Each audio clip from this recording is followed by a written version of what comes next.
So hey guys, welcome back to YouTube channel civil engineering hub. तो guys, जैसा video का thumbnail देख के आप समझ गए होंगे कि यहाँ पे हम हाईवे इंजीनियरिंग का कंप्लीट सिलेबस कराने वाले एमसीक्यू फॉर्म में। तो गाइज़, आपको बता दूँ, इससे पहले मैंने रेलवे इंजीनियरिंग पे वीडियो डाल दी है जिसका लिंक आपको डिस्क्रिप्शन बॉक्स में मिलेगा। इसके अलावा 2 और वीडियोज़ हमने डाली है जिनका फुल सिलेबस कराया हुआ है।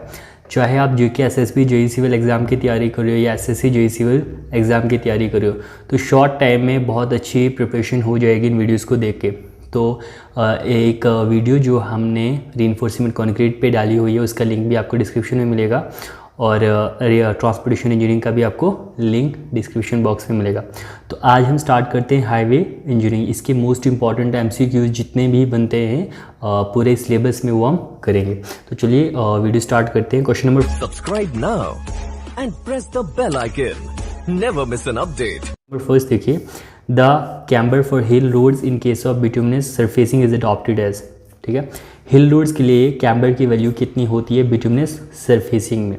तो सबसे पहले कैम्बर क्या होता है, ये क्रॉस वाइज स्लोप होता है जो रोड सरफेस को दिया जाता है ताकि जो बारिश का पानी है वो सेंटर में ना टिके और साइड रेन में चला जाए। तो देखिए, आपको इस टेबल को याद रखना पड़ेगा, इससे आपके क्वेश्चंस क्लियर होंगे। सबसे पहले type of road surface, then range of camber area के हिसाब से, वहाँ की बारिश के हिसाब से। तो अगर बारिश हैवी होती है तो उसके बाद अगर बारिश लाइट होती है तो ज़्यादातर हैवी जो रेनफॉल है इसी को कंसिडर किया जाता है। देखो, सबसे पहला है first road surface subgrade earthen and shoulder, मतलब नीचे सबग्रेड, उसके बाद अर्दन रोड्स या सिर्फ शोल्डर। तो उनमें जो कैम्बर होता है वो 4% to 3% होता है। तो देखिए, 4% को अगर हम 1 in n फॉर्म में करें तो 100/4 25, 1 in 25 to 1 in 33। तो वाटर बाउंड मैकेडम और ग्रेवल रोड्स में 3% to 2.5%, 3% अगर वहाँ पे हैवी बारिश होती है और अगर लाइट रेनफॉल होती है 2.5। तो देखिए, अगर कभी एग्ज़ाम में वो खाली पूछा हो कि कैम्बर की वैल्यू ग्रेवल रोड्स के लिए क्या होगी, तो हम हैवी को कंसिडर करके आंसर देंगे 3%। अगर मेंशन किया हो लाइट रेनफॉल एरियाज़ में तो वहाँ पे हो जाएगा हमारा 2.5%। तो वैसे थिन बिटुमिनस सरफेसिंग में 1 in 40 to 1 in 50 यानी 2.5 to 2%, और सीमेंट कॉन्क्रीट या high type bituminous roads 2% to 1.7%।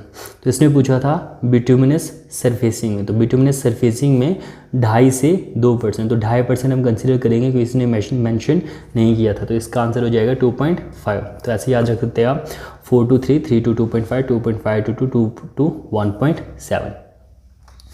अब क्वेश्चन नंबर 2 देखिए आपकी स्क्रीन पर।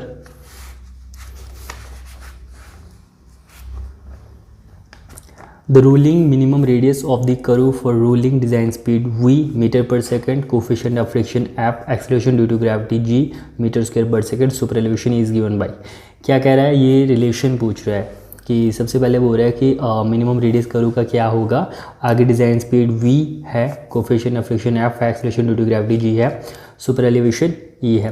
तो याद रखिएगा, हाईवेज़ में अगर हम v डिज़ाइन स्पीड को मीटर पर सेकंड में लें तो super elevation, coefficient of friction, design speed और रेडियस ऑफ कर्व का रिलेशन होता है e + f = v²/gr। v जो है वो मीटर पर सेकंड में, तो यहाँ से हमें r की वैल्यू पूछ रहा है तो r निकाल सकते हैं v²/e + f × g।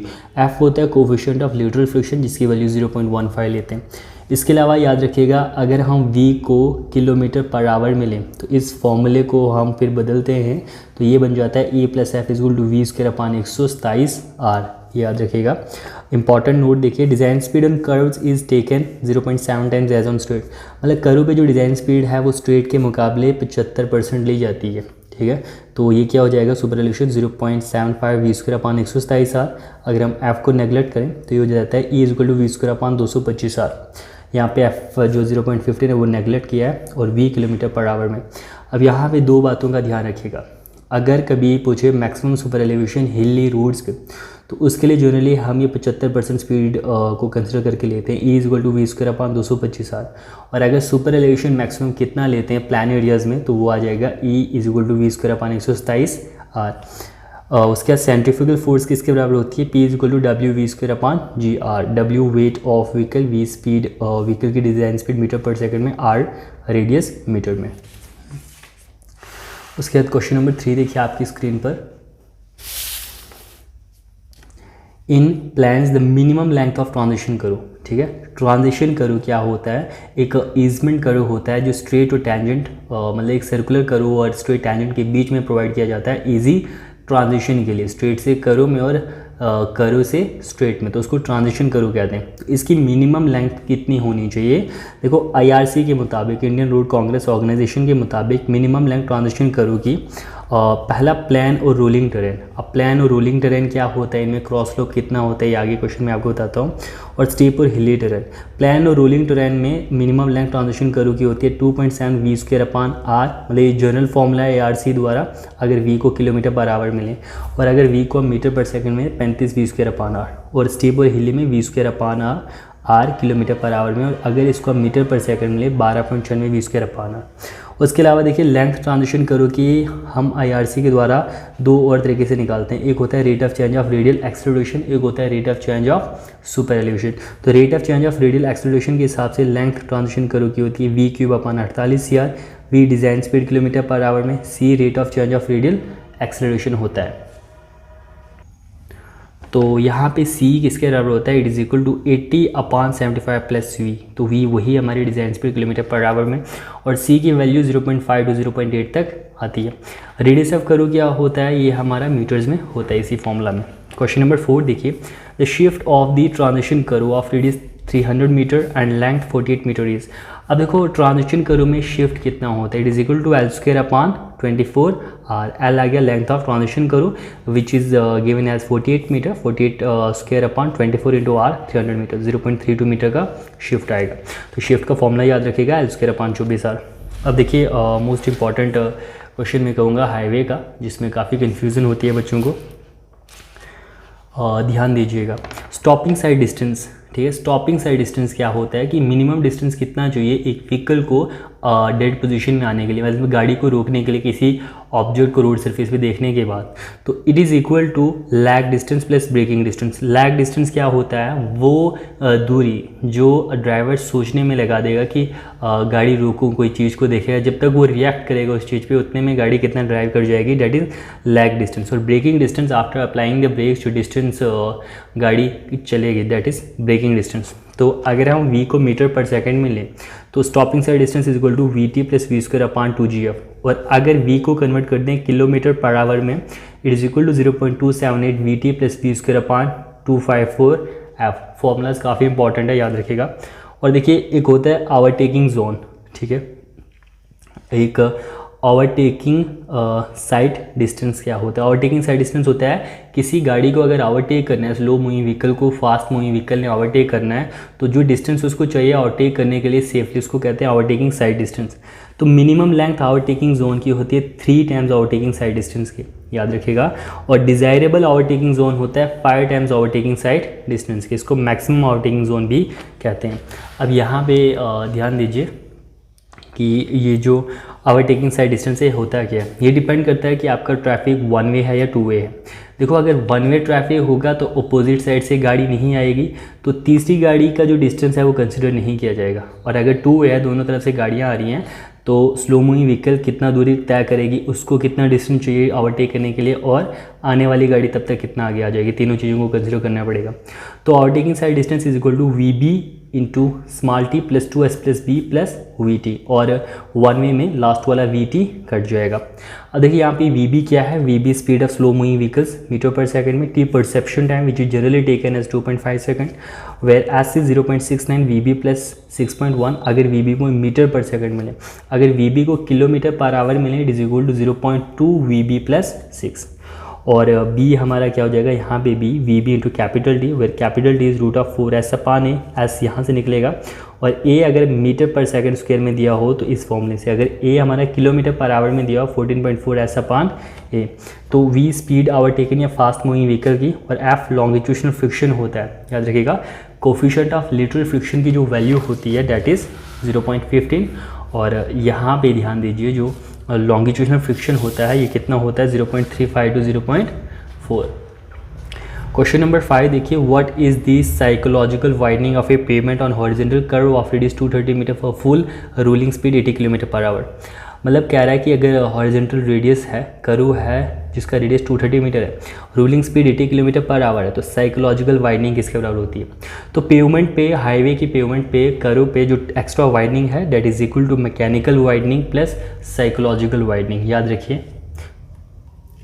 और देखिए एक्स्ट्रा वाइडनिंग, तो मैकेनिकल वाइडनिंग डिपेंड करती है नंबर ऑफ लेंस पे, ठीक है, और लेंथ ऑफ ये व्हील बेस पे, ठीक है। तो it is equal to NL square upon 2R, that is mechanical widening, while psychological widening is equal to V upon 9.5 root of R।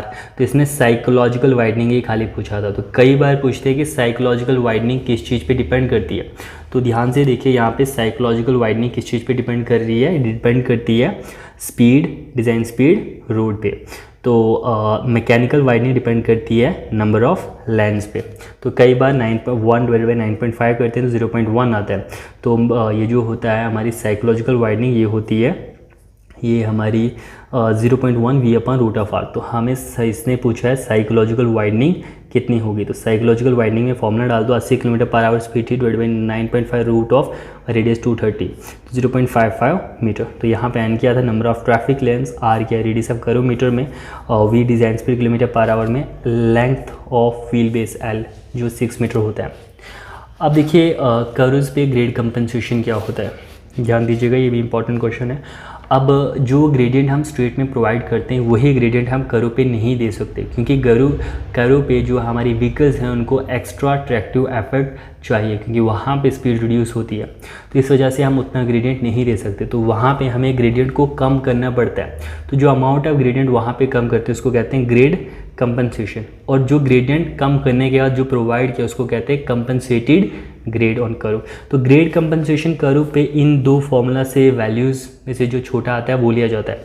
तो पहला 30 plus radius of curve upon radius of curve, दूसरा grade compensation 75 upon R। इन दोनों में से generally जो छोटा है उसको लिया जाता है, तो जनरली यही 75 अपॉन R की वैल्यू छोटी आती है, तो यही ग्रेड कंपनसेशन होता है कर्व्स पे। क्वेश्चन नंबर 6 देखिए आपकी स्क्रीन पर, what is the value of cross slope off shoulder. Shoulder के लिए जो कैम्बर होता है या क्रॉस स्लोप जिसको कहते हैं वो कितना होता है, तो मैंने आपको बताया था कि शोल्डर रोड्स में कितना होता है 2.5%। तो क्रॉस स्लोप शोल्डर का जो है 0.5% स्टीपर होना चाहिए क्रॉस स्लोप एडजॉइनिंग पेमेंट का, मतलब जो पेवमेंट है वहाँ पे रोड सरफेस पे उस पर जो स्लोप दिया है उससे 0.5% एक्स्ट्रा होना चाहिए, और मिनिमम कम से कम 3% क्रॉस स्लोप होना चाहिए हमारा किस पे, शोल्डर पे। तो शोल्डर पे कितना होता था ये 3%। क्वेश्चन नंबर 7 देखिए, which instrument is used for the measurement of longitudinal coefficient of friction. तो जो लॉन्गिट्यूशनल कोफिशिएंट ऑफ फ्रिक्शन होता है 0.35 टू 0.4 रोड सरफेस में, उसको किस इंस्ट्रूमेंट से मेजर करते हैं, तो उसके लिए होता है बोथ बम्प इंटीग्रेटर और रफोमीटर। बम्प इंटीग्रेटर और रफोमीटर से मेजर करते हैं। स्पीडोमीटर इंडिकेट करता है स्पीड व्हीकल्स की। क्वेश्चन नंबर 8 देखिए, what is the value of coefficient of lateral friction and longitudinal friction as per IRC। IRC के मुताबिक लेटरल फ्रिक्शन 0.15 और लॉन्गिट्यूशनल 0.35 टू 40, तो 0.35। तो इंटरमीडिएट साइड डिस्टेंस, जैसे मैंने आपको पीछे कहा था ओवरटेकिंग साइड डिस्टेंस क्या हुआ, ठीक है, minimum overtaking side zone, overtaking zone कितना होता है, डिजायरेबल या मैक्सिमम ओवरटेकिंग जोन कितना होता है। तो intermediate side distance generally stopping sight distance के 2 टाइम्स होता है, ये भी याद रखिएगा। क्वेश्चन नंबर 9 देखिए, the road development plan for India for the period of 1981 to 2001 is also known as. देखो भारत में जो रोड डेवलपमेंट प्लान थे जो 1981 से 2001 तक था, वो डेवलपमेंट प्लान कौन सा था। देखो आपको सिंपल ट्रिक बताता हूँ इन प्लान्स को याद रखने का। नो बॉल याद रखिए, बस नो बॉल, जैसे क्रिकेट में होता है ना नो बॉल, तो यहाँ से याद रह जाएगा एन से नो BL बॉल। तो पहला नागपुर डेवलपमेंट या नागपुर रोड प्लान आया था 1943 टू 1963, 20 ईयर रोड प्लान था। इसको first 20 year road development plan भी कहते हैं। 1961 में इसमें सब कुछ अचीव कर दिया था। तो 1961 में बॉम्बे डेवलपमेंट प्लान इस second 20 year road development plan शुरू हुआ था 1981। तो 1981 से लखनऊ डेवलपमेंट प्लान 2001 तक। तो नो बॉल को याद रखिए, first 20 year road plan Nagpur development plan 43 से 63, then Bombay road development plan 1961 to 81, ही second 20 year road development plan भी कहलाता है। और Lucknow development plan third 20 year road development plan 1981 to 2001। तो जो पहला था नागपुर रोड प्लान, इसमें रोड्स को 5 कैटेगरीज या क्लासेस में डिवाइड किया गया था, ठीक है। National highway, state highway, major district road, other district road और विलेज रोड्स, ये भी याद रखिएगा। क्वेश्चन नंबर 10 देखिए, as per IRC maximum value of super elevation.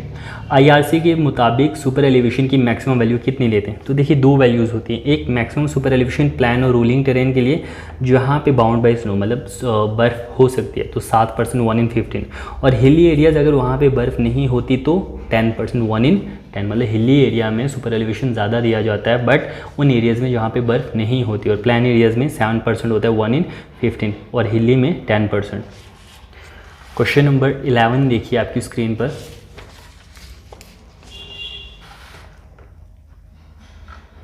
Question number 11, a flaky aggregate is said to be elongated if its length is. देखो flaky aggregate और elongated aggregate, कह रहा है फ्लैकी एग्रीगेट को एलोंगेटेड कब कहेंगे? अगर उसकी लंबाई क्या हो।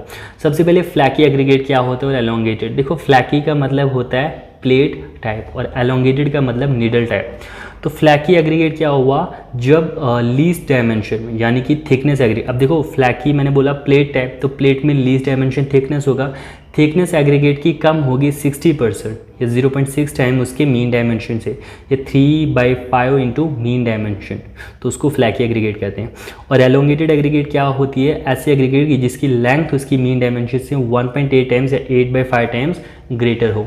अब मीन डायमेंशन क्या होता है? देखो जैसे 20 mm सीयू से एग्रीगेट पास होती है, 16 mm पे रिटर्न होती है, तो इन दोनों का मीन 20 + 16 डिवाइडेड बाई 2, तो ये होता है मीन साइज। तो अगर फ्लैकी एग्रीगेट को एलोंगेटेड तब कहते हैं अगर उसकी लेंथ उसकी मीन साइज से 2 टाइम्स हो। जैसे ये एलोंगेटेड है, अगर इसकी लेंथ 1.8 से ज़्यादा हो तो एलोंगेटेड है, बट अगर ये 2 टाइम्स से भी ज़्यादा हो तो इसको फिर फ्लैकी कंसिडर करते हैं। क्वेश्चन नंबर 12 देखिए आपकी स्क्रीन पर। When the bituminous surfacing is done on already existed blacktop roads or over existing cement concrete roads, the type of treatment to be given is, ठीक है, अगर बिटुमिनस सरफेसिंग हमने करनी है पहले से ही बनी हुई ब्लैकटॉप रोड्स पे या कोई एग्जिस्टिंग सीमेंट कॉन्क्रीट की रोड है, तो नई लेयर डालने के बाद जो ट्रीटमेंट हम देते हैं उसको कहते हैं टैग कोट। क्वेश्चन नंबर 13 देखिए, Los Angeles test for aggregate is done to determine. देखो लॉस एंजल्स एब्रेशन टेस्ट किया जाता है एब्रेशन रेजिस्टेंस के लिए, ठीक है, एग्रीगेट की एब्रेशन वैल्यू को फाइंड करने के लिए। अब क्वेश्चन नंबर 14 देखिए, for constructing cement concrete road the type of cement use. तो सीमेंट कॉन्क्रीट रोड को बनाने के लिए रैपिड हार्डनिंग सीमेंट का इस्तेमाल किया जाता है क्योंकि शॉर्ट टाइम में रोड को ओपन किया जा सकता है। देखो रैपिड हार्डनिंग सीमेंट में होता क्या है, ये 28 दिन की स्ट्रेंथ को 7 दिन में दे देता है, यानी इसमें जो ट्राइकैल्शियम सिलिकेट की मात्रा है, ठीक है, ये जो कंपाउंड होता है ये ज़्यादा होता है, डाइकैल्शियम सिलिकेट जो है वो ज़्यादा होता है और ट्राइकैल्शियम सिलिकेट को कम कर दिया जाता है, इसलिए ट्राइकैल्शियम सिलिकेट को ज़्यादा करते हैं, इसलिए 28 दिनों की मजबूती को ये जल्दी ले लेता है 7 दिनों में, तो डाइकैल्शियम सिलिकेट को हम कम करते हैं। The specific gravity of bitumen is, तो बिटुमेन की स्पेसिफिक ग्रेविटी कितनी होती है, याद रखिएगा 0.97 to 1.02, और तार की स्पेसिफिक ग्रेविटी 1.1 to 1.25 होती है। सीमेंट की आप सबको पता है 3.15 और एग्रीगेट्स की ज़्यादातर 2.65 to 2.67 होती है। क्वेश्चन नंबर 16 देखिए, the resistance of an aggregate to the effect of hydration of cement and weather is का, ठीक है, एग्रीगेट का रेजिस्टेंस हाइड्रेशन ऑफ सीमेंट के इफेक्ट को और वेदरिंग को।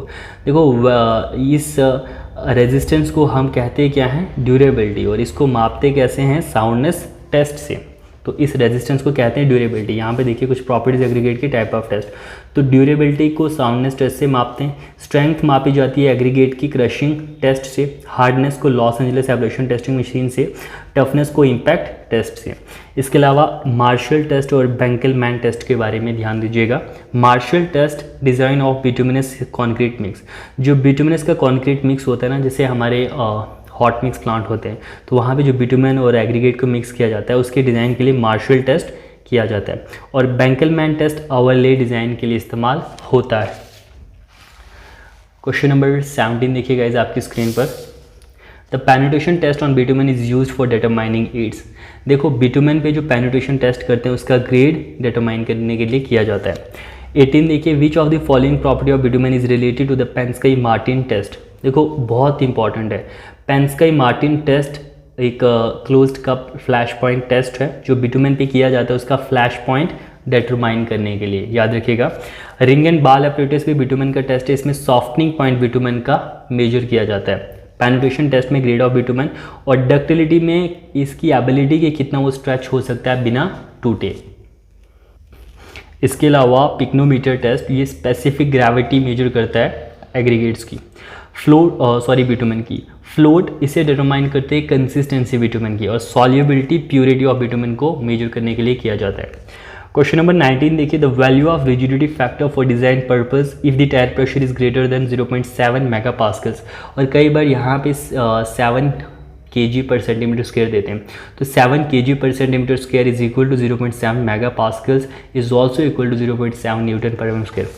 देखो सबसे पहले आपको बता दूं रिजिडिटी फैक्टर होता क्या है। CT100 याद रखना, जो बाइक है ना CT100, तो contact pressure upon tyre pressure. Contact pressure influence करता है टोटल थिकनेस को, पेवमेंट के टोटल थिकनेस को, और टायर प्रेशर इन्फ्लुएंस करता है सिर्फ सरफेस कोर्स को। ये भी इंपॉर्टेंट क्वेश्चन है।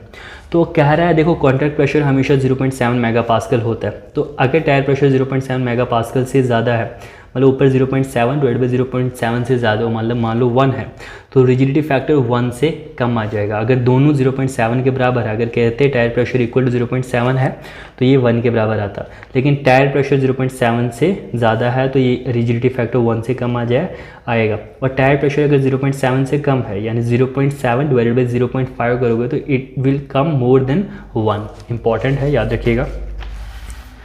क्वेश्चन नंबर 20 देखिए आपकी स्क्रीन पर। An aggregate which passes through 25 mm ISU and retained on 20 mm ISU is said to be flaky if its least dimension is less than। क्या कह रहा है, एग्रीगेट 25 mm ISU से पास होती है और रुकती है 20 mm ISU पे, उसको फ्लैकी एग्रीगेट कब कहेंगे, अगर उसकी लीस्ट डायमेंशन किस डायमेंशन से कम हो। तो मीन डायमेंशन क्या हो जाएगी 25 mm प्लस 22/2, जैसे मैंने आपको कहा था 22.5 mm। तो फ्लैकी एग्रीगेट में लीस्ट डायमेंशन जो है वो कम या बराबर होनी चाहिए 3/5 इंटू मीन डायमेंशन। तो 3/5 इंटू मीन डायमेंशन 22.5 13.5। अगर उसकी थिकनेस 13.5 mm से कम है तो उस एग्रीगेट को वाकई में फ्लैकी एग्रीगेट कहा जाएगा। क्वेश्चन नंबर 21 देखिए, if the stopping sight distance and average length of a vehicle are 18 metre and 6 metre. Stopping sight distance 18 metre है, लेंथ व्हीकल की 6 मीटर है, तो theoretical maximum capacity vehicles per hour, मतलब कि theoretical maximum capacity का क्या मतलब हुआ कि 1 घंटे में उस सेक्शन से कितनी गाड़ियाँ पास होती है ट्रैफिक लेन पे, अगर उनकी स्पीड 10 मीटर पर सेकंड है। तो ध्यान दीजिएगा कैसे करेंगे। सबसे पहले 10 मीटर पर सेकंड को किलोमीटर पर आवर में करेंगे तो ये आ जाता है हमारा 36 किलोमीटर पर आवर। और थियोरेटिकल मैक्सिमम कैपेसिटी किसके बराबर होगा, देखो ट्रैफिक वॉल्यूम को ही हम थियोरेटिकल मैक्सिमम कैपेसिटी कहते हैं, और it is equal to traffic density into speed of vehicle. Traffic density आ गया हमारा 1000 divided by S. 1000 divided by S कैसे, देखो 1 किलोमीटर में 1000 मीटर होते हैं, बिल्कुल 1000 मीटर, और उस 1000 मीटर में कितनी गाड़ियाँ आती है, डेट इज़ डेंसिटी। जैसे 50 गाड़ियाँ 1 किलोमीटर में, that is density, traffic density. तो 1000 divided by S, where S is stopping sight distance plus length of vehicle 24। देखो ध्यान दीजिएगा, मान लो कि ये हमारे पास 1 किलोमीटर, सॉरी पेन नहीं चल रहा है, सेक्शन है। तो यहाँ पे एक गाड़ी और दूसरी गाड़ी का जो गैप है वो हमने कैलकुलेट किया 24 metre, is equal to stopping sight distance length of vehicle 24। तो अब हम 1000 डिवाइडेड बाई 24 करेंगे तो हमारे पास आ जाएंगे नंबर ऑफ व्हीकल्स 1 किलोमीटर में कितनी है। It is called traffic density, और उस ट्रैफिक डेंसिटी को डिज़ाइन स्पीड से मल्टीप्लाई करेंगे तो हमारी व्हीकल्स पर आवर में आ जाएगी। 1000 divided by 24 traffic density multiply 36 तो 1500 vehicles per hour, that is traffic volume या theoretical maximum capacity. Question number 22 देखिए, the shape of the stop sign according to IRC 67/2001। तो स्टॉप साइन जो है वो हमारा ऑक्टागोनल शेप में होता है, ठीक है, और इसमें जो बैकग्राउंड होता है वो रेड कलर में होता है और बॉर्डर जो है वो वाइट कलर में होता है। Question number 23 most important question मैं कहूँगा आपके लिए, क्योंकि यहाँ पे कंफ्यूजन बड़ी ज़्यादा होती है बच्चों को। देखिए, the cumulative speed distribution curve is usually adopted for geometric design of highway. कह रहा है क्यूमुलेटिव स्पीड डिस्ट्रीब्यूशन कर्व का इस्तेमाल किया जाता है जियोमेट्रिक डिज़ाइन ऑफ हाईवे के लिए, बिल्कुल किया जाता है। Percentile speed adopted for geometric design, तो इस कर्व से कौन सी परसेंटाइल स्पीड को अडॉप्ट किया जाता है जियोमेट्रिक डिज़ाइन में। तो देखिए क्यूमुलेटिव स्पीड डिस्ट्रीब्यूशन कर्व क्या होता है, एक ऐसा कर्व जो हमें बताता है कि किस स्पीड की गाड़ियाँ किस परसेंटेज में गुजर रही हैं। जैसे मान लो एक्स एक्सिस पे हमने स्पीड रख दी किलोमीटर पर आवर में 0, 1, 2, 3, 4, 5, 6, 10 ऐसे 100 किलोमीटर पर आवर, और वाई एक्सिस पे उन गाड़ियों की परसेंटेज हम कैलकुलेट करेंगे। तो वाई एक्सिस में परसेंटेज कैलकुलेट करेंगे। तो देखो जैसे ये कोई एक ऐसी स्पीड है, ठीक है, इस स्पीड से 98% गाड़ियाँ उस सेक्शन से गुजर रही हैं, तो उस स्पीड को हम 98th परसेंटाइल स्पीड कहते हैं। और कोई ऐसी स्पीड है जहाँ से 85% गाड़ियाँ गुजर रही है, तो उसकी कॉरेस्पॉन्डेंस में जो स्पीड है उसको कहते हैं 85th परसेंटाइल स्पीड। तो देखो 98 परसेंटाइल स्पीड को डिज़ाइन स्पीड कहते हैं, ठीक है, या जियोमेट्रिक डिज़ाइन के लिए कंसिडर करते हैं। और 85th परसेंटाइल स्पीड को सेफ स्पीड या अपर स्पीड लिमिट कहते हैं, और 15th परसेंटाइल स्पीड को लोअर स्पीड लिमिट कहा जाता है। और हाईवे फैसिलिटीज़ को डिज़ाइन किया जाता है 13th हाईएस्ट आवरली वॉल्यूम के लिए, ये भी याद रखिएगा। अब क्वेश्चन नंबर 24 देखिए आपकी स्क्रीन पर, ये हमने अभी ऐसा क्वेश्चन किया, traffic volume of a roadways defined as multiplication of. तो ट्रैफिक वॉल्यूम मतलब 1 घंटे में कितनी गाड़ियाँ पास होंगी, it is equal to traffic density into speed. तो ट्रैफिक वॉल्यूम मैंने आपको बताया कि कितनी गाड़ियाँ 1 घंटे में पास होती है vehicles per our. Traffic density की 1 किलोमीटर में कितनी गाड़ियाँ हैं, तो 1 किलोमीटर में कितनी गाड़ियाँ मल्टीप्लाई स्पीड करोगे तो ट्रैफिक डेंसिटी निकलेगा। और ट्रैफिक कैपेसिटी जो है वो हमेशा ज़्यादा होती है ट्रैफिक वॉल्यूम से। अब क्वेश्चन नंबर 25 देखिए, Nagpur road plan formula were prepared by assuming. तो नागपुर रोड प्लान फॉर्मूला कौन सा था, देखो नो बॉल। तो नागपुर मतलब फर्स्ट रोड डेवलपमेंट प्लान था 20 ईयर्स का, 43 से 63 तक। तो इसको प्रिपेयर किया गया था ये अज्यूम करके कि हम जो रोड नेटवर्क बनाएंगे वो रेडियल या स्टार या ग्रिड रोड पैटर्न का बनाएंगे। तो इसी रोड प्लान में ये एम किया गया था मतलब रोड डेवलपमेंट को लेके कि 100 स्क्वायर किलोमीटर एरिया में भारत में 16 किलोमीटर रोड होनी चाहिए। और टारगेट लेंथ इसमें कितनी रखी गई थी, 5,32,700 किलोमीटर। तो देखिए उसी पे क्वेश्चन है जो अभी मैंने आपको पीछे बताया। तो what was the second 20 year road development plan. तो second 20 year road development plan था नो बॉल, Bombay road development plan 1961 to 81। तो इस रोड डेवलपमेंट प्लान में टारगेट लेंथ 32 किलोमीटर की रखी थी 100 स्क्वायर किलोमीटर एरिया में। और टारगेट लेंथ कितनी थी, 10,57,330 किलोमीटर वॉच सेट।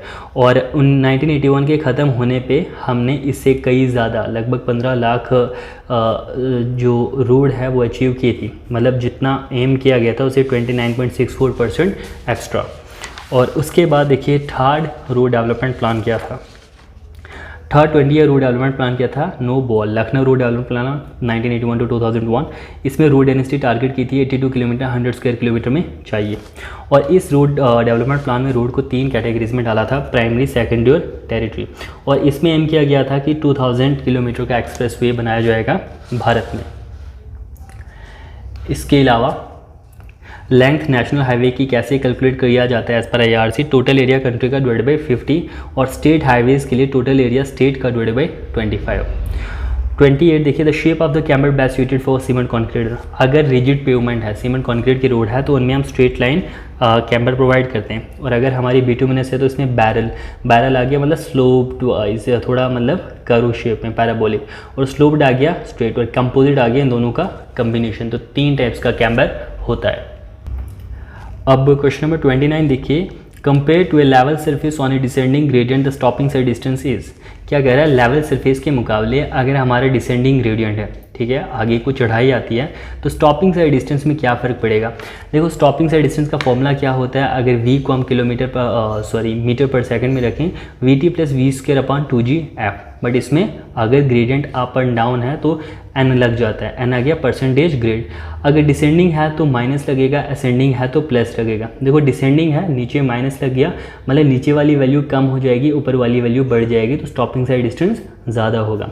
अगर असेंडिंग होता, नीचे प्लस होता, टोटल वैल्यू नीचे बढ़ती, ऊपर वाली वैल्यू कम आती, स्टॉपिंग साइड डिस्टेंस कम होता। तो ये याद रखिएगा। क्वेश्चन नंबर 30 देखिए, on a single lane road with 2-वे traffic the minimum stopping sight distance is equal to. Single lane है और 2-वे ट्रैफिक है, तो वहाँ पे minimum stopping sight distance 2 times stopping sight distance का होगा, क्योंकि 2 वे है। अगर 1 वे होता तो ये हमारा स्टॉपिंग साइड डिस्टेंस के बराबर होता। देखो 2 लैन है और 2-वे ट्रैफिक में minimum stopping sight distance stopping sight distance के बराबर, बट सिंगल लैन है और 2-वे ट्रैफिक है, तो यहाँ पे 2 टाइम्स हो जाएगा। क्वेश्चन नंबर 31 देखिए, for the design of super elevation for mix traffic condition the speed is reduce to. देखो सुपर एलिवेशन को डिज़ाइन करने के लिए मिक्स ट्रैफिक में या हिली एरियाज़ में स्पीड को वहाँ पर रिड्यूस किया जाता है 25%। तो मैंने आपको बताया था कि 0.7 टाइम्स ही स्पीड कंसिडर की जाती है स्ट्रेट्स की कर्व में। Question number 32, in case of hill roads the extra widening is generally provided. तो देखो प्लान में अगर एक्स्ट्रा वाइडनिंग जो होती है वो रोड के दोनों तरफ डाल दी जाती है, बट हिली रोड में वो पूरी जो एक्स्ट्रा वाइडनिंग है वो inner side of the curve पे डाली जाती है, क्योंकि बाहर वाली साइड पे वाइड नहीं कर सकते। क्वेश्चन नंबर 33 देखिए आपकी स्क्रीन पर, the mechanical extra widening required for 10.5 metre wide pavement for a horizontal curve of radius R is given one. तो मैंने आपको बताया था मैकेनिकल एक्स्ट्रा वाइडनिंग किसके लिए होता है, NL²/2R। Total extra widening mechanical widening plus psychological, इसने खाली मैकेनिकल बोला है। 10.5 मीटर वाइड पेमेंट है, मल्टी लेंस है तो सिंगल लेंस कितना हो जाएगा 3.5 मीटर का, तो नंबर ऑफ लेंस क्या हो जाएंगे 3। तो यहाँ पे फॉर्मूले में वैल्यूज डालिए 3L²/2R, ये आंसर हो जाएगा क्योंकि इसके अलावा कोई और वैल्यू नहीं दी हुई। क्वेश्चन नंबर 34 देखिए, the transition curve used in the horizontal alignment of highway as per IRC। Transition curve जो हाईवे में इस्तेमाल होता है IRC के मुताबिक उसकी शेप स्पाइरल या क्लोथॉइड होना चाहिए और क्यूबिक पैराबोला शेप का होता है रेलवे में जो कर्व हमारे डलते हैं। क्वेश्चन नंबर 35 देखिए guys, for design that length of transition curve should be taken which is. तो मैंने आपको स्टार्टिंग में भी ये कहा था कि ट्रांजिशन कर्व की लेंथ दो आधार पे ली जाती है, एक base of rate of change of radial या सेंट्रीफ्यूगल एक्सेलरेशन, दूसरा rate of change of super elevation. इन दोनों में से जो हायर वैल्यू आती है उसको कंसिडर किया जाता है length of transition curve. Question number 36, the camber of road should be approximately equal to. देखो जो कैम्बर होता है रोड पे वो ज़्यादा होना चाहिए लॉन्गिट्यूशनल ग्रेडियंट से, तो उसके हाफ होता है, यानी अगर रोड का ग्रेडियंट 1/100 है तो कैम्बर 1/50 होगा। क्वेश्चन नंबर 37 देखिए आपकी स्क्रीन पर, which shape is preferred for valley curve. तो वैली कर्व के लिए भी क्यूबिक पैराबोला शेप प्रेफर की जाती है। क्वेश्चन नंबर 38 देखिए मोस्ट इंपॉर्टेंट है और इसमें 5-6 क्वेश्चन आपके क्लियर होंगे, ध्यान दीजिएगा। If an ascending gradient 1/50 meets with an descending gradient 1/50, ascending मतलब प्लस 1/50 कितना हो जाएगा 0.02, meet with a descending gradient -1/50 0.02, तो इन दोनों का अलजेब्रिक सम क्या हो जाएगा 0.02 माइनस प्लस हो जाएगा 0.02 0.04। लेंथ सुमित कर्व की स्टॉपिंग साइड डिस्टेंस 80 मीटर के लिए क्या होगा। देखो लेंथ सुमित कर्व की दो तरीके से निकलती है, एक इसकी लेंथ हम मानते हैं सुमित कर्व की स्टॉपिंग साइड डिस्टेंस से ज़्यादा, तब लेंथ इसकी होती है G(S²/4.4। G क्या है, अलजेब्रिक डिफरेंस दो ग्रेड्स का जो हमने कैलकुलेट किया। तो अगर हम लेंथ जो सुमित कर्व है वो कम माने स्टॉपिंग साइड डिस्टेंस से, ये हो जाता है 2 × स्टॉपिंग साइड डिस्टेंस -4.4/G, ध्यान दीजिएगा। और अगर आपके पास स्टॉपिंग साइड डिस्टेंस नहीं है, ओवरटेकिंग साइड डिस्टेंस है, इंटरमीडिएट साइड डिस्टेंस है, फॉर्मूला वही है GS² बस नीचे 9.6 लगेगा, ये भी फॉर्मूला वही है 2S माइनस 9.6/G, 9.6 एक्स्ट्रा लगेगा, G अलजेब्रिक डिफरेंस है। तो देखो इस फॉर्मूले में वैल्यू डालते हैं 2 × 80, ठीक है 2 × 80 स्टॉपिंग साइड डिस्टेंस है -4/G, G कितना है 0.04, मैंने आपको बताया कैसे, तो 60 मीटर हमारा जो सुमित कर्व की लेंथ है वो बनेंगे।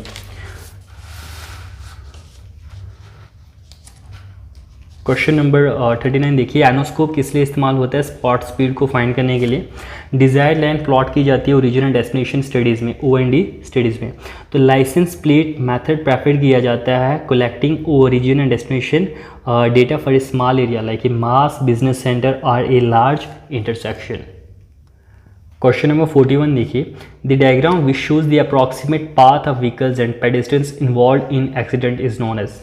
मतलब वो डायग्राम जो अप्रॉक्सीमेट पाथ बताती है व्हीकल्स का और जो पेडेस्ट्रियन इन्वॉल्व थे हमारे एक्सीडेंट में, उसको क्या कहते हैं, ठीक है। तो जो अप्रॉक्सीमेट पाथ बताती है व्हीकल का और पेडेस्ट्रियन जो इन्वॉल्व हुए थे एक्सीडेंट में, ठीक है, उसको कहते हैं हम कोलिजन डायग्राम। तो कोलिजन डायग्राम सिस्टमैटिक डायग्राम होती है कोलिजन ऑफ टू व्हीकल्स की जो होती है टर्निंग मोमेंट पे। तो देखो कोलिजन डायग्राम दो चीज़ें बताती है, एक स्टडी एक्सीडेंट पैटर्न्स और दूसरा determine remedial measures.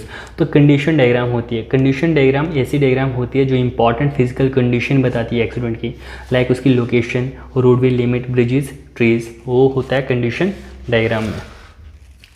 Question number 42 देखिए आपकी स्क्रीन पर, if the average center to center spacing of vehicles is 20 meter then the basic capacity of traffic line at a speed of 50 km/h।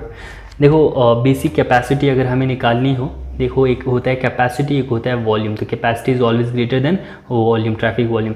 तो basic capacity is equal to design speed upon जो spacing है vehicles की। तो design speed 50 kilometre per hour और spacing क्या हो जाएगा 0.02, 20 metre को किलोमीटर में, तो 2500 व्हीकल्स पर आवर, क्योंकि ये ट्रैफिक कैपेसिटी है। तो देखो जो रोड डेवलपमेंट हुई ना, सबसे पहले ट्रेसा गेट तरीके से चलता था जो फ्रांस का बन रहा था 1764 में, इस तरीके से रोड बनती थी। फिर टेलफोर्ड का तरीका आया 1803 में, ठीक है, इंग्लैंड का बंदा था। फिर जॉन मैकडम का 1815 में, ये भी इंग्लैंड का था। फिर CBR California bearing ratio method से अब पेवमेंट डिज़ाइन होती हैं, 1928 से शुरू हुआ है USA द्वारा। तो कई बार ये भी पूछते हैं, तो Tresaguet, Telford, Macadam, CBR। Equivalent factor of PCU passenger car unit for a passenger car as per ARC। तो PCU की वैल्यू पैसेंजर कार के लिए 1 होती है।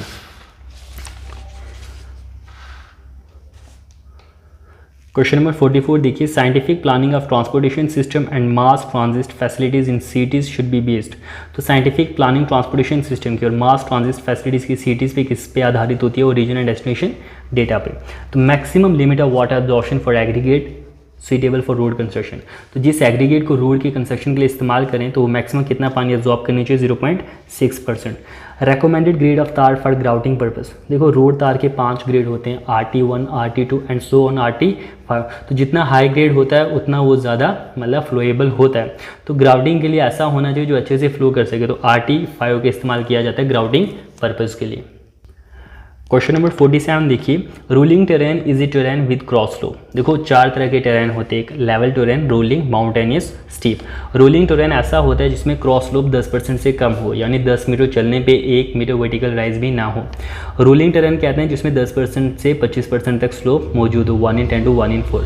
माउंटेनियस होता है 25% से 60%, 1 in 4 to 1 in 2। और जहाँ पे स्लोप 1 in 2 से ज़्यादा हो, मतलब 60%, मतलब 2 मीटर आप हॉरिजॉन्टल जाओ तो 1 मीटर से ज़्यादा वर्टिकल राइज हो जाए तो उसको कहते हैं स्टीप टेरेन। क्वेश्चन नंबर 48 देखिए आपकी स्क्रीन पर, a gradient at which no tractive force is required to maintain constant speed by vehicle is called. मतलब ऐसा ग्रेडियंट जहाँ पे एक्स्ट्रा फोर्स नहीं चाहिए व्हीकल को, जिस फोर्स से उस स्पीड से चलती आ रही है, तो ऐसे ग्रेडियंट को कहते हैं फ्लोटिंग ग्रेडियंट हाईवे में। देखो ग्रेडियंट 4 तरह के होते हैं, मैक्सिमम या limiting gradient, ruling gradient, minimum, exceptional. Minimum gradient चाहे प्लान हो, हाई या हिल हो, 1 in 200 होना चाहिए। अब हिल्स के लिए तो ऐसा होता नहीं कि आप 1 in 200 दे सको। तो देखो 2 तरह के एरियाज़ होते हैं, प्लान और हिली। लिमिटिंग, मैक्सिमम मतलब रूलिंग और एक्सेप्शनल। तो लिमिटिंग ग्रेडियंट प्लान में 1 in 20 होना चाहिए और मैक्सिमम हिली में आप 1 in 15 दे सकते हो। रूलिंग ग्रेडियंट प्लान में 1 in 30 और 1 in 20 होना चाहिए हमारा हिली में, और एक्सेप्शनल प्लान में 1 in 50 और हिली में 1 in 12 होना चाहिए। क्वेश्चन नंबर 49 देखिए आपकी स्क्रीन पर, the width of class 9 road is. तो क्लास 9 रोड की जो विड्थ होती है वो 6 मीटर होती है। तो जो ये क्लास 9 की रोड होती है ना, ये डिज़ाइन की जाती है कैरी करने के लिए 3 टन के व्हीकल्स। तो विड्थ क्लास 5 रोड की होती है 4.9 मीटर, ये डिज़ाइन की जाती है जीप्स को कैरी करने के लिए। तो हिल रोड्स में मिनिमम साइड डिस्टेंस जो चाहिए वो स्टॉपिंग साइड डिस्टेंस के बराबर ही चाहिए होता है। क्वेश्चन नंबर 51 देखिए, अगर वॉल्स की हाइट 6 मीटर से ज़्यादा है तो थिकनेस रिटेनिंग वॉल की बॉटम पे क्या होगी। देखो 6 मीटर तक वॉल्स जो है वो होती है कैंटिलीवर रिटेनिंग वॉल, उसके बाद होती है काउंट ऑफ रिटेनिंग वॉल 6 से 9 मीटर, और 9 से ज़्यादा हो तो बट्रेस रिटेनिंग वॉल। तो यहाँ पे कह रहा है कि 6 मीटर से ज़्यादा हाइट है तो उस वक्त ये जो बेस विड्थ होती है इसमें होता है 0.4 × h + 13 सेंटीमीटर। 6 मीटर से कम हो तो 0.4 टाइम्स h, मतलब हाइट का 40%। तो इसमें जो बैटर होता है 1 in 12 का प्रोवाइड किया जाता है। क्वेश्चन नंबर 52 देखिए, the height of the parapet wall is usually kept as. जो पैरापिट वॉल है उसकी हाइट कितनी रखी जाती है, बरम लेवल से 75 सेंटीमीटर ऊपर। तो थिकनेस इसकी 60 सेंटीमीटर मिनिमम होनी चाहिए पैरापिट वॉल, जो हिल रोड्स पे आउटर साइड पे रोड के दी जाती है। The depth of reinforcement below the surface of pavement. अगर रिजिड पेवमेंट है तो वहाँ पे जो सरिया होता है रीइंफोर्समेंट वो पेवमेंट के सरफेस से 50 mm नीचे होना चाहिए। क्वेश्चन नंबर 54 देखिए ध्यान से, which of the following test is use to check over heated और क्रैक्ड बिटुमेन। तो स्पॉट टेस्ट किया जाता है बिटुमेन पे चेक करने के लिए कि कहीं वो ओवर हीट या क्रैक तो नहीं है। सॉल्युबिलिटी टेस्ट में उसकी प्योरिटी मापते हैं, पहले बताया था। और फ्लो टेस्ट किया जाता है उसकी विस्कोसिटी को मापने के लिए, ऐसे बिटुमेंस, ऐसे सॉल्यूशंस के लिए जिनकी विस्कोसिटी हम विस्कोमीटर से नहीं माप सकते। और flash and fire point test में हम डिटरमाइन करते हैं टेम्परेचर बिटुमेन का, जिसमें हम उस बिटुमेन को सेफली हीट कर सकते हैं। तो क्वेश्चन नंबर 54 देखिए आपकी स्क्रीन पर।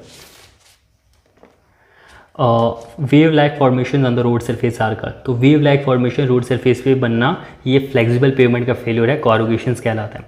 उसके बाद पोर्ट होल्स होते हैं, एलिगेटर क्रैक्स होते हैं। तो पोर्ट होल्स कैसे बनते हैं? जब क्रैक्स बनते हैं रोड सरफेस में, उनसे पानी पेनिट्रेट होता है, तो जब वो फ्रीज होता है वहाँ पे वॉल्यूम उनका बढ़ जाता है, मतलब वाइड्स का, तो जिससे बाद में वो टूट जाते हैं, तो वहाँ पे खड्डे बन जाते हैं, पॉट होल्स।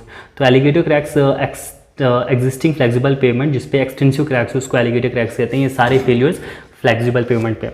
उसके बाद देखिए question number 55, the width of speed breaker is greater than the wheel base of common vehicle. मतलब स्पीड ब्रेकर की जो विड्थ होती है वो ज़्यादा होती है जितना व्हील बेस होता है ज़्यादातर व्हीकल्स का।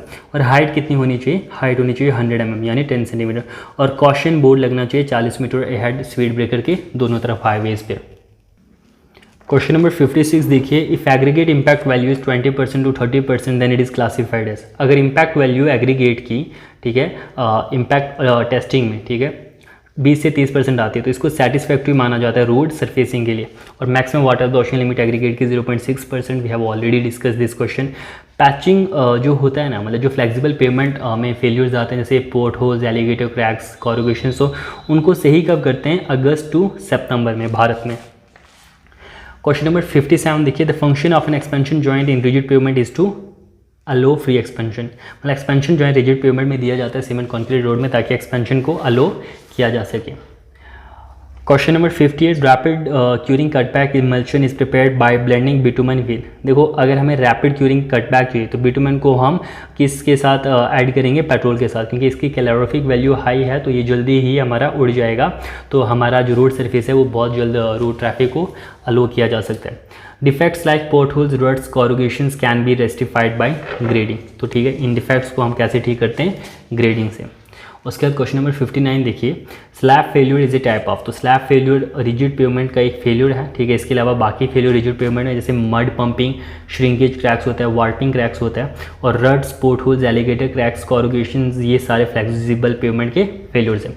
क्वेश्चन नंबर 60 देखिए, minimum design speed hairpin bend पे कितनी होनी चाहिए हिली रोड्स में? 20 किलोमीटर पर आवर। तो गाइज़, ये था हमारा हाईवे इंजीनियरिंग का कंप्लीट सिलेबस। आई होप कि ये वीडियोज़ आपके लिए हेल्पफुल हो। तो ऐसे ही आप हमारे चैनल की प्लेलिस्ट में जा सकते हैं, आपको हर एक सब्जेक्ट के रिलेटेड वीडियोज़ मिलेंगे।